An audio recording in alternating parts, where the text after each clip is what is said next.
In today's society, living without technology is unimaginable. Over the past 30 years, technology has dominated our lives from the mobile phone to the internet. Although not having as much impact on our lives as social media, video games have had a massive impact on our society, and we neglect to think about the changes to our culture, history and way of life. The past 30 years have seen video games influence cultural change, starting with the arcade era, such as games as Pong, Donkey Kong and Pac-Man. The never-ending amount of subcultures that have arisen from the boom of video game industry. In this documentary, we will be analysing the impact, history, social identities that video games have created. Gaming is an industry that's revolutionised every area of entertainment, from films to books to even sports. Video games rake in more than $20 billion a year, making more money than Hollywood. How did a virtual game of ping pong create the high-tech realistic worlds games such as Elder Scrolls series or Halo? It's not only thanks to the ever-advancing technology, it's thanks to the people driven by passion. The rise of gaming has had many positive impacts on people and society in general. With the boom of the gaming industry, international gaming revenue reached an estimated $81.5 billion in 2014. This has opened up many career opportunities in the form of programming, graphics designers, and many more opportunities related to gaming. The creation of new charities and raising awareness for issues that are present in today's world.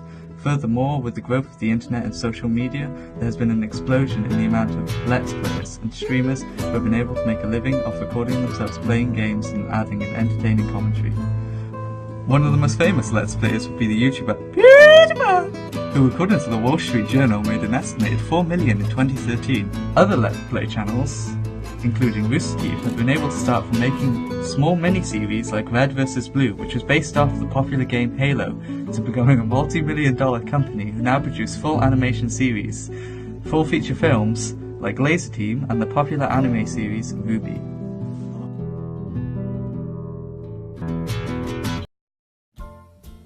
Riot Games, the creators of League of Legends, have been releasing in-game skins and icons to raise awareness of the decay of the coral reefs in Oceania in 2016. They did a Nautilus Reef project where they placed an artificial reef with Nautilus, an in-game champion, stuck inside with his signature hook. It was placed in Moreton Bay, Australia, and through the in-game event celebrating Oceania Week, they created this reef to raise awareness of dying coral reefs and even putting players' names on the flag. The artificial reef itself has been made to help with aquatic animal life. It gives food to the fish, it's a foundation for algae, coral and sponge, and it also provides shelter that fosters a suitable breeding environment for sea life. Another company who gained popularity through video games are Games Done Quick. Starting in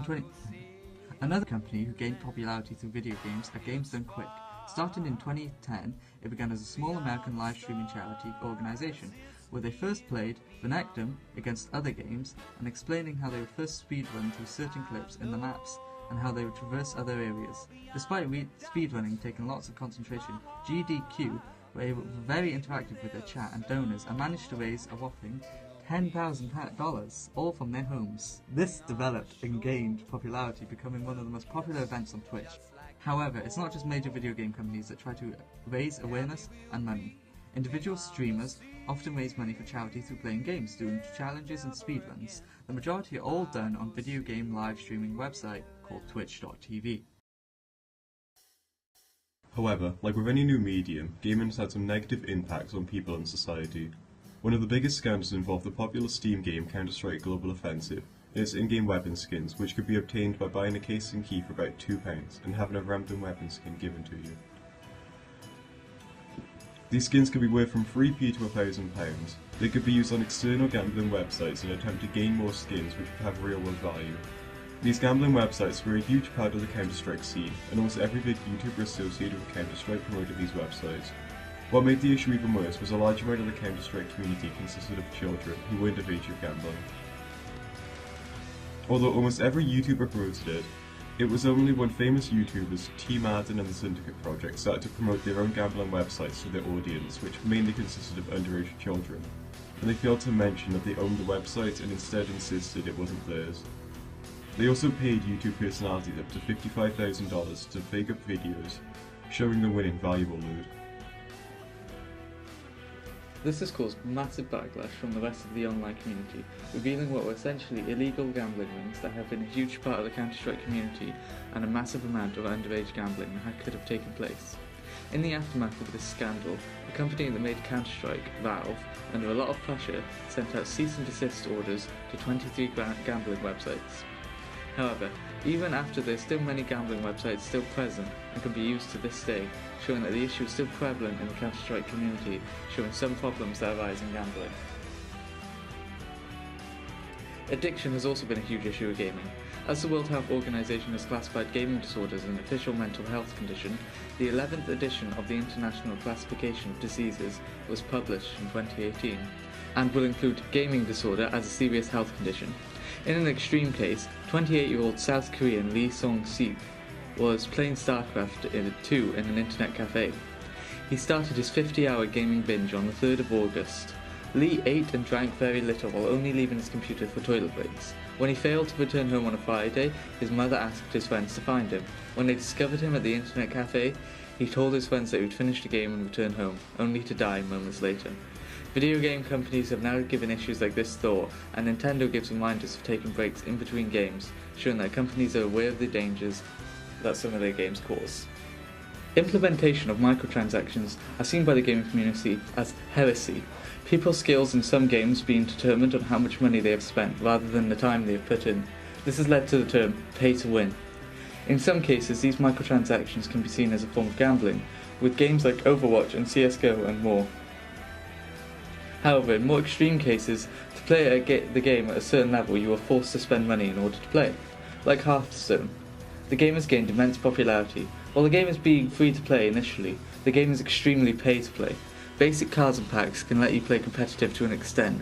Without certain rare cards, decks and legendaries, playing the game without paying can only let you up to a certain point, or being dominated by the more expensive meta decks. On May the 6th, 2015, Activision Blizzard announced that Hearthstone, according to SuperData Research, in June 2015 generated about 20 million in revenue during that month. DLC is also another form of microtransactions that many players have issues with. In order to play new parts of the game or get new items, you have to pay to have an extended experience. In one case, Fallout 3, once you completed the campaign, you had no choice to continue past that point. It would revert you back to a point before the last campaign mission, and then you could reminisce through all the other parts of the games. However, it did seem obsolete. A while later, they released a DLC that will let you at least continue past the end of the game. In this sense, you had to pay money in order just to play past the campaign. Would you say gambling in video games is an issue, like boxes? Yeah. Most adults have like their credit card linked to their phone, and any kid can just like access it. You see it all the time. I would say that, especially with young kids, access to these free apps which contain a lot of, paid for content, it's really accessible, especially when kids can just use their parents', credit card, debit card to pay for these services. Then when you look at online gaming just in general for PC and console, there's definitely been an uprising market for microtransactions to give an in-game advantage. Would you say people can get addicted to video games? Yeah, I'd say so. I mean, I'm not sure whether it's as dangerous as, say, an addiction to like any sort of illegal substance, any drugs or alcohol, but I think addiction is very possible. Do you think the addiction can be healthy, or? So that really depends on the game. I mean, like, so for example, if you're playing like Wii Fit and you get addicted to that, I'd say, because there are a few games dedicated to like fitness programs, but it's not really a focus. So in general, I'd say that most video game addiction is unhealthy. Do you think that people can get addicted to video games? Definitely. And do you think that do you think that's harmful in any way as compared to other addictions? I would say with any addiction, it can be harmful to the user. Over the years, there's been a lot of controversy surrounding video games and their affiliation to real-life violence. The most recent Stoneman Douglas High School shooting in Parkland, Florida, that resulted in 34 people injured or killed, and another being the infamous Columbine shooting that ended with 39 people injured or killed. The media blamed both of these tragedies on games and how long children would spend playing them a day. In response to the Parkland shooting, the White House again attempted to turn video games into a folk level and invited members of Congress, parent groups, and top executives from the gaming industry to the White House. In this conference, President Trump showed some of the clips that are currently playing in the background of this section. At the end of the clips, President Trump asked the group, "This is violent, isn't it?" In attendance were Rockstar Games CEO Strauss Zelnick and ZeniMax CEO Robert Altman, who both claimed that there was very little serious talk about government restrictions on content, and it was more aimed at stricter age restrictions that companies should enforce. All in all, the meeting was deemed unproductive and a waste of time by many. Online bullying has become a big issue in gaming, as abusive language and hate speech is common among the online community. In multiplayer games, in a study done by the anti-bullying charity Ditch the Label, it found that 57% of young people surveyed experienced cyberbullying in multiplayer games. In addition, 22% of the children that experienced cyberbullying stopped playing as a result. Furthermore, 47% of those surveyed said they had been threatened in an online game, 38% said they had been hacked, 74% said they would like the issue to be taken more seriously, and 29% said bullying and trolling did not affect their enjoyment of online gaming. Around half the respondents thought extra human moderation would help deal with online bullying. According to StopBullying.gov, there are things adults can do to prevent cyberbullying of children who are gaming. Number 1. Play the game or observe when the game is happening to understand how it works and what the child is exposed to in the game. 2. Check in periodically with your child about who is online playing games with them. 3. Teach your children about safe online behaviour, including not clicking on links from strangers, not sharing personal information, not participating in bullying, and what to do if they observe or experience bullying. And finally, establish rules about how much time a child can spend playing a video game. Overall, video games have had a huge impact on society. It is unclear to whether this impact has been good or not. Gaming has had many positive impacts like the creation of new charities and a new job market. However, there's also a dark side, as there have been many adverse effects. A few examples being online bullying, real-life violence, and underage gambling.